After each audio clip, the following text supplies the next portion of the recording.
ఇది ప్రభుత్వం బాధ్యత. కానీ ఇలా ముఖ్యమంత్రి ఏంటంటే ఓటమి భయం పట్టుకున్నది, చెప్పుకోవడానికి ఏమీ లేదు.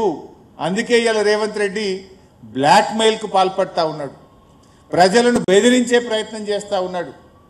ప్రజాస్వామ్యంలో బెదిరింపులకు తావులేదు, స్కీములు బంద్ చేస్తా అని చెప్పడానికి అవకాశం లేదు. ఇది కేవలం నీ ఓటమి భయంతో, ఫ్రస్ట్రేషన్తో ఇవాళ ముఖ్యమంత్రి గారు బ్లాక్మెయిల్కి పాల్పడతా ఉన్నాడు. అంటే రేవంత్ పాలన ఈజ్ ఏ బ్లాక్మెయిల్ గవర్నమెంట్. దీన్ని ప్రజలు గమనించాలని చెప్పి కూడా నేను కోరుతా ఉన్నా.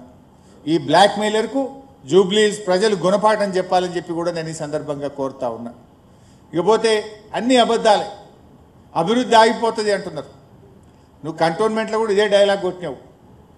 కాంగ్రెస్ గెలిస్తే 4000 కోట్లతో అభివృద్ధి చేస్తా అన్నాడు రేవంత్ రెడ్డి గారు. చాలా విషయాలు చెప్పారు. 6000 డబుల్ బెడ్రూమ్ ఇల్లు కడతామన్నాడు. నేను రేవంత్ రెడ్డి సవాల్ చేస్తున్నా, ఆ రోజు కంటోన్మెంట్ ఎన్నికల్లో ఇదే హౌసింగ్ మంత్రి పొంగిలేటి గారు వెళ్ళి కాంగ్రెస్ గెలిస్తే 6000 డబుల్ బెడ్రూమ్ ఇల్లు కడతామన్నారు. ఒక్క ఇల్లు కట్టారా కంటోన్మెంట్లో? ఎక్కడ కట్టారో చూపియండి, మేము రావడానికి సిద్ధంగా ఉన్నాం. కంటోన్మెంట్లో మీరు ఆ రోజు 23 కోట్లతో స్పోర్ట్స్ కాంప్లెక్స్ కడతామన్నారు. ఎక్కడ కట్టారో చెప్పండి, పోదాం చూద్దాం. స్పోర్ట్స్ కాంప్లెక్స్ ఎక్కడ కట్టినరో. రెగ్యులరైజేషన్ ఆఫ్ డిఫెన్స్ ల్యాండ్స్ అన్నారు. ఒక్కరికన్నా రెగ్యులరైజ్ చేసిండ్రా? పట్టా ఇచ్చిండ్రా? అంటే ఆనాడు అబద్ధాలు చెప్పి ప్రజలను మభ్యపెట్టి మీరు కంటోన్మెంట్లో గెలిచిండ్రు. కంటోన్మెంట్లో ఇవాళ పోయి చూస్తే అన్ని గుంతలు, ఎక్కడ చూసినా పాట్ హోల్స్ ఉన్నాయి.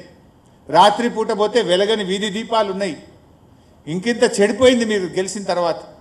రోడ్లన్నీ గుంతలమయం, రాత్రిపూట వీధి దీపాలు వెలగని పరిస్థితి ఏర్పడ్డది. నువ్వు కంటోన్మెంట్లో ఇచ్చిన ఏ ఒక్క హామీ కూడా అమలు చేయలేదు. ఇలా బీఆర్ఎస్ వచ్చినాకనే అట్లీస్ట్ నిన్ను పరిగెత్తిస్తున్నాం మేము. ఇలా జూబ్లీ హిల్స్ నువ్వు ఉరుకురికి పనిచేస్తున్నావు అంటే ఎందుకు చేస్తున్నావు? ఇంతకుముందు నువ్వు జూబ్లీ హిల్స్లో ఏం పని చేయలేను. ముఖ్యంగా అజరుద్దీన్ మంత్రి చేసినావు. 2 సంవత్సరాల నుంచి నువ్వు అజరుద్దీన్ని మంత్రి ఎందుకు చేయలే? ఇలా నువ్వు బీఆర్ఎస్ ఒత్తిడిలో ముస్లిం మైనార్టీలకు మంత్రి పదవి వచ్చింది. బీఆర్ఎస్ ఒత్తిడిలో నేను ఎన్టీఆర్ స్టాచ్యూ పెడతా అంటున్నావు, పీజేఆర్ స్టాచ్యూ పెడతా అంటున్నావు, గిగ్ వర్కర్ల బిల్లు పెడతా అంటున్నావు.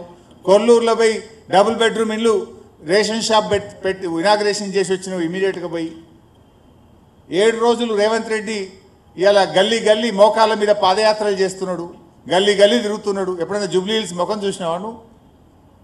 ఇవాళ సినీ కార్మికులను, ఆ రోజు సినిమా యాక్టర్లను జైళ్ళలో పెట్టిన నువ్వు ఇవాళ సినీ కార్మికుల దగ్గరికి పోయి వంగి వంగి దండాలు పెడుతున్నావు. ఇట్లా చెప్పుకుంటూ పోతే ఇవన్నీ ఎవరి వల్ల జరుగుతున్నాయి? ప్రధాన ప్రతిపక్షంగా బీఆర్ఎస్ ఒత్తిడి వల్ల, బీఆర్ఎస్ గెలుస్తుందనే భయం వల్ల ఇవాళ నీకు ఇవన్నీ జరుగుతూ ఉన్నాయి. 2 సంవత్సరాలు ఇవేవి నీకు ఎందుకు గుర్తుకు రాలే? 2 ఏళ్లలో నువ్వు మైనార్టీలకు ఎందుకు మంత్రి పదవి ఇవ్వలే? ఎన్టీఆర్ స్టాచ్యూ బీఆర్ఎస్ ఎన్నో పెట్టింది. 70 అడుగుల ఎన్టీఆర్ స్టాచ్యూను ఖమ్మంలో పెట్టాం, కూకట్పల్లిలో పెట్టాం, బాన్స్వాడలో పెట్టాం. ఎన్నో చోట్ల బీఆర్ఎస్ పార్టీ పెట్టింది. ఇవాళ రేవంత్ రెడ్డికి ఎన్టీఆర్ గుర్తొస్తుంది. మరి 2 ఏళ్ళకి లేడమైనావు నాయన. జూబ్లీ హిల్స్ ఎన్నికలు వస్తే గుర్తొచ్చింది అది నీకు. మైనార్టీలు గుర్తొస్తారు, ఎన్టీఆర్ గుర్తొస్తాడు, పీజేఆర్ గుర్తొస్తాడు. మరి ఆ పీజేఆర్ కొడుకు ఎందుకు టికెట్ ఇవ్వలేను? నువ్వే కదా పీసీసీ ప్రెసిడెంటు. నిజంగా నీకు అంత ప్రేమ ఉంటే పీజేఆర్ కొడుకు ఎందుకు టికెట్ ఇవ్వలే? ఇవాళ పీజేఆర్ మీద నీకు ప్రేమ గుర్తొస్తుందా? పీజేఆర్కు మంత్రి పదవి ఇవ్వకపోవడం వల్ల, కాంగ్రెస్ యొక్క అరాచకం వల్ల ఆ రోజు పీజేఆర్ చనిపోయింది గుండాకి. ఇవాళ నువ్వు పీజేఆర్ మీద ప్రేమ వలకపోస్తున్నావు. కొల్లూరు డబుల్ బెడ్రూమ్లో ఒక్కనాడన్నా కేసీఆర్ కట్టిండనే నెపంతో ఒక్కనాడు 2 ఏళ్లలో మీరు పోలే. ఇప్పుడు రోజు ఒక మంత్రి పరిగెత్తుతుండు, ఒకలేనికి ఒకరు ఉరుకుతుండు. ఒక ఆయన పోయి దవాఖాన పెడతా అంటుండు, ఒక ఆయన పోయి రేషన్ షాపులు పెడతా అంటుండు, ఒక ఆయన పోయి నేను మున్సిపల్ చెత్త ఎత్తడానికి బండ్లు పెడతా అంటుండు, ఇంకొక ఆయన పోయి అంబులెన్స్ పెడతా అంటుండు. 2 ఏళ్ళు అడిగిపోయింది. This is all done by BRS. BRS అనే ప్రధాన ప్రతిపక్షం ప్రశ్నిస్తుంది కనుకనే ఈరోజు ఒకటొకటిగా జరుగుతున్నటువంటి పరిస్థితి గడుపు.